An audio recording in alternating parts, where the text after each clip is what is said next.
বাচ্চা ওঠানোর পর কবুতরের ঘর কেন পরিষ্কার করতে হবে এ সম্পর্কে আজকে আপনাদেরকে কিছু গুরুত্বপূর্ণ তথ্য জানাবো। ভিডিওটি শেষ পর্যন্ত আমাদের সাথেই থাকুন। দেখুন, আমার এই কবুতরটি আজকে বাচ্চা উঠেছে, 2টি বাচ্চাই উঠে গেছে। এই ঘরটি আজকে আপনাদের পরিষ্কার করে দেখাবো এবং কিছু তথ্য আজকে আপনাদের সাথে শেয়ার করব। কবুতরের খোসাটি প্রথমে ফেলে দিবেন। সাধারণত কবুতর নিজেই খোসাটি ফেলে দেয় বাচ্চা ওঠানোর পর, কিন্তু যদি না ফেলে দেয় তাহলে আপনারা চেক করে খোসাটি ফেলে দিবেন। কারণ ডিম থেকে বের হওয়ার পর বাচ্চার ত্বক অত্যন্ত নরম থাকে। এ সময় ডিমের খোসা যদি বাচ্চার কাছাকাছি থাকে তাহলে খোসা দিয়ে ত্বক কেটে যেতে পারে। এজন্য কবুতর যদি খোসাটা ফেলে না দেয় আপনারা চেক করে খোসাটা ফেলে দেবেন। দেখুন কি সুন্দর বাচ্চা, 2টা ফুটফুটে বাচ্চা। আর ঘরে কত কিছু এনে রেখে দিয়েছে, পালক, গাছের ডাল, কত জিনিস। এগুলো এখন আমি সব পরিষ্কার করে দেব। এখানে বাচ্চা যেন একটু আরামে থাকতে পারে এজন্য চট দিয়ে রাখা হয়েছে।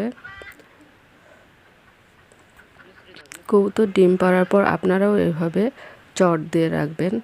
এতে হয় কি, কবুতর যখন ডিম পাড়ে ডিমগুলো এদিক ওদিক গড়াগড়ি করে না, ফলে ডিম ফেটে যাওয়ার সম্ভাবনা থাকে না। আবার বাচ্চা ওঠানোর পরও বাচ্চারাও এই চটের উপর কমফোর্ট ফিল করে, আরামে থাকতে পারে।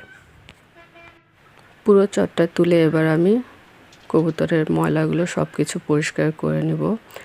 এভাবে পরিষ্কার করে নিলে দেখা যাবে যে আর কোনো ময়লায় থাকবে না বা কবুতরের বাচ্চার কোনো সমস্যাও হবে না। সাধারণত আমরা দেখি যে কবুতরের বাচ্চা 8 থেকে 10 দিন পর হঠাৎ করে মারা যায়। কেন মারা গেল আমরা কিছু বুঝতেই পারি না।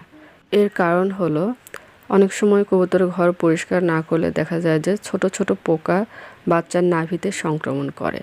এতে বাচ্চার নাভিতে ইনফেকশন হয়ে বাচ্চা মারা যায়।